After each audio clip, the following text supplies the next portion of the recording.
There's a lot of people talking about the game now, both non-players, non-former players, and former players who, are trying to stay relevant fame-wise. So the takes and the criticism, I think, are a lot different than they were maybe in the mid-2000s. New York Jets quarterback Aaron Rodgers got his licks in once again. ESPN's Mina Kimes would respond in a moment. Talking about these experts on TV who nobody remembers what they did in their career. So in order for them to stay relevant, they have to make comments that keep them in the conversation. That wasn't going on in 2008, 2009. That was non-existent. The Sports Center of my youth, those guys made the highlights so much fun, and that's what they showed on Sports Center. Now it's all talk shows and people whose opinions are so important now, and they believe they're the celebrities now. They're the stars for just being able to talk about sports or give a take about sports, many of which are unfounded or asinine, as we all know. But that's the environment that we're in now. Pat McAfee would not get any names out of the Jets QB, but Kimes would respond on Stephen A. Smith's First Take. I'm not offended by it at all. I do think it's worth parsing out the things that he said. His point that personality-driven programming has overtaken highlights.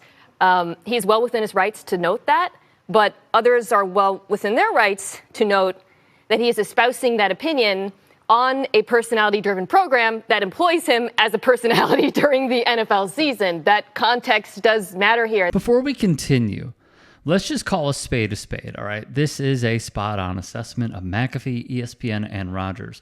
More from Kimes. Context that matters is I think there's some subtext that he is saying some of the criticism perhaps of his play this year might have been unfounded. Again, he is totally well within his rights to note that, but a lot of the criticism this year is substantiated because of his play. And I guess that's why I come away from this feeling like there is a lot of validity to this message, but it does seem like the wrong messenger at this moment. Quite a mic drop moment. All right, let's get into it. My take in a moment.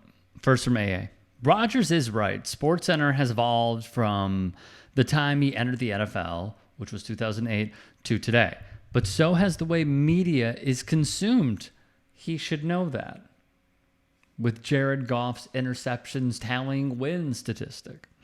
No longer are sports fans reliant on SportsCenter to get their fix of scores and highlights. They would continue, which I agree with. The lack of self-awareness here from Rodgers is impressive. Yes, he's right in noting the change in media, but amazingly, Rodgers failed to recognize he's complaining about that evolution while sitting on a platform that is taking advantage of the changing media landscape as well as anyone. And if we're going to keep a tally of the personalities who have given the most asinine opinions on ESPN in the last year, Rodgers will rank toward the top. Exactly. He's the one that got Pat McAfee, even though it was totally self-inflicted, with Jimmy Kimmel.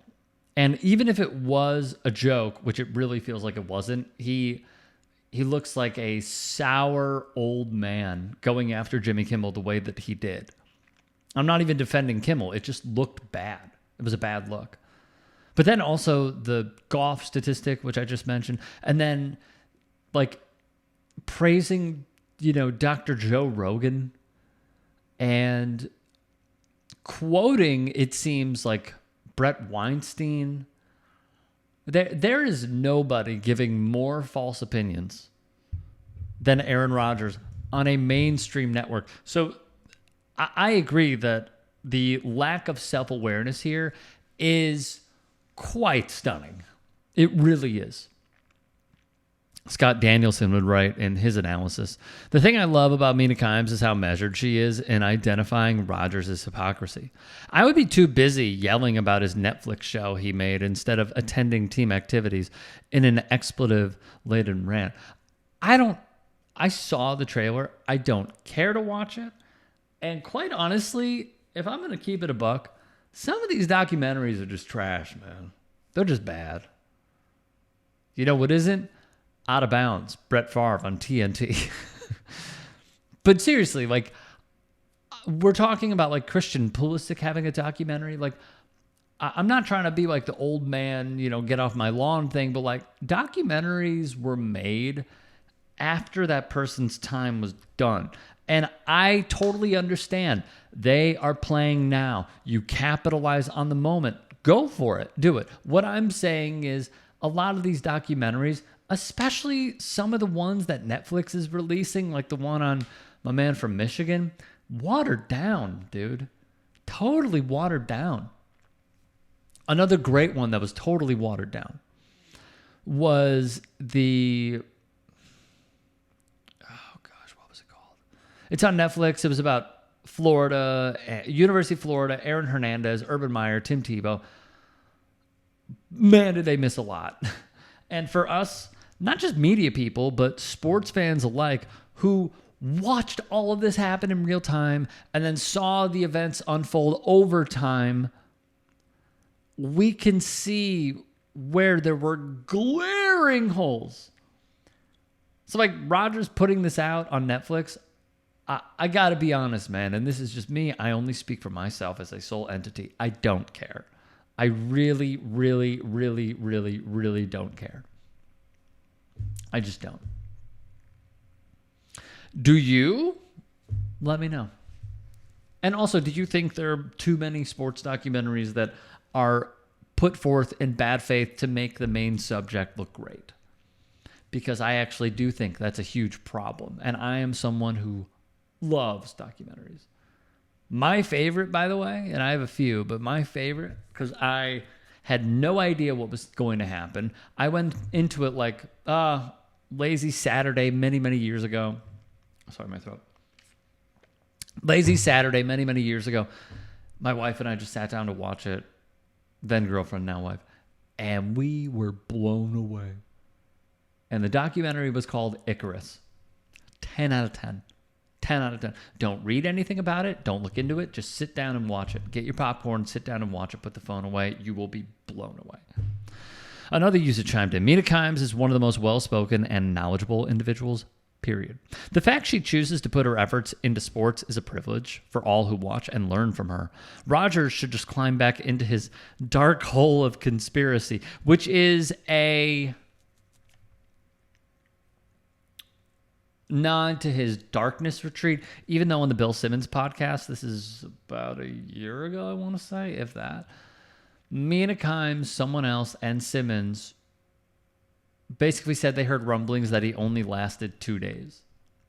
There are so many questions with Aaron Rodgers, like throwing teammates under the bus, going after the media, specifically going after Diana Rossini, who is really freaking good at her job. This is a dumpster fire. And I think when we look back at the career of Aaron Rodgers, we will say brilliant quarterback. Only like Drew Brees, how did they only win one Super Bowl? And yes, there are more factors that go into it because with football, it is so many pieces of the puzzle. It is not, the same way that a prime LeBron James could make a difference in the NBA, or Messi can make a difference, even though a lot of really solid moving pieces on that World Cup team as well.